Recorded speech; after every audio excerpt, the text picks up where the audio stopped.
Israel के प्रधानमंत्री Benjamin Netanyahu और पूर्व रक्षा मंत्री योव गैलेंट के खिलाफ अंतर्राष्ट्रीय आपराधिक न्यायालय यानी आईसीसी ने गिरफ्तारी वारंट जारी किया है। उन पर आरोप है कि उन्होंने गाजा में नागरिकों को निशाना बनाया और भूखमरी की नीतियां लागू की हैं। अपने फैसले में अंतर्राष्ट्रीय आपराधिक न्यायालय के जजों ने यह कहा है कि उन्हें यह निष्कर्ष निकालने के लिए उचित आधार मिला है कि नेतन्याहू और योव गैलेंट ने गाजा के लोगों के खिलाफ एक व्यवस्थित हमला किया, जिसमें हत्या, उत्पीड़न और भूखमरी सहित कई आपराधिक कृत्य हुए हैं। आईसीसी के इस फैसले को लेकर इजराइल में नाराजगी देखी जा रही है और इजराइल ने इसे शर्मनाक और बेतुका बताया है। इजरायली प्रधानमंत्री बेंजामिन नेतन्याहू तो इस पर भड़के हुए हैं। उन्होंने अपने एक बयान में आईसीसी के यहूदी विरोधी फैसले की निंदा की है और इसकी तुलना कुख्यात ड्रेफस मुकदमे से की है। नेतन्याहू ने एक्स हैंडल पर एक वीडियो पोस्ट किया जिसमें उन्होंने कहा कि हेग में अंतर्राष्ट्रीय अदालत का यहूदी विरोधी फैसला एक आधुनिक ड्रेफस मुकदमा है और यह उस तरह ही खत्म होगा।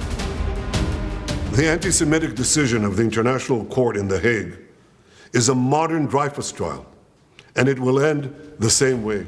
इस वीडियो में नेतन्याहू यह कह रहे हैं कि अब हेग में एक अंतर्राष्ट्रीय अदालत, जिसकी अध्यक्षता एक फ्रांसीसी न्यायाधीश भी कर रहे हैं, इस अपमानजनक अपराध को दोहरा रही हैं। वह मुझ पर और पूर्व रक्षा मंत्री योव गैलेंट पर झूठा आरोप लगा रही हैं। जानबूझकर नागरिकों को निशाना बनाया जा रहा है। हालांकि आईसीसी के इस फैसले को लेकर ईरान के supreme leader Ayatollah Ali Khamenei ने तीखी प्रतिक्रिया दी है। खामेनेई ने कहा कि नेतन्याहू और इजरायली नेताओं के लिए गिरफ्तारी नहीं बल्कि मृत्यु दंड का वारंट जारी होना चाहिए। खामेनेई ने यह भी कहा है कि ये नेता गाजा और लेबनान में हमलों के लिए जिम्मेदार हैं, इन्हें मौत की सजा दी जाए। उन्होंने कहा कि इन आपराधिक नेताओं के लिए गिरफ्तारी वारंट पर्याप्त नहीं है, बल्कि इसके लिए उन्हें मृत्यु दंड का वारंट निकाला जाना चाहिए। ईरानी मीडिया ने खामेनेई के इस भाषण को रिपोर्ट किया है, जिसमें कहा गया है कि खामेनेई ने अपने भाषण में यह कहा है कि इजरायली शासन ने गाजा और लेबनान के लोगों पर बमबारी करते हुए जो किया है वो जीत नहीं बल्कि एक भयंकर अपराध है। इजरायल के नेताओं के लिए जो गिरफ्तारी वारंट जारी हुआ है वह नाकाफी है, उन्हें मौत की सजा मिलनी चाहिए। इससे पहले 23 नवंबर को खामेनेई ने ट्वीट करते हुए इजरायल को जाओनी शासन और आतंकियों का गिरोह कहा था।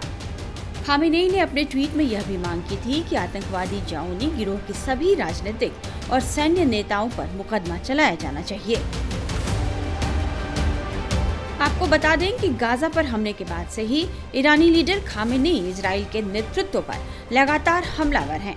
खामेनेई तो इजरायल के खिलाफ ऐसी दुश्मनी पाले हुए हैं कि वे इजरायल पर हमला भी कर चुके हैं।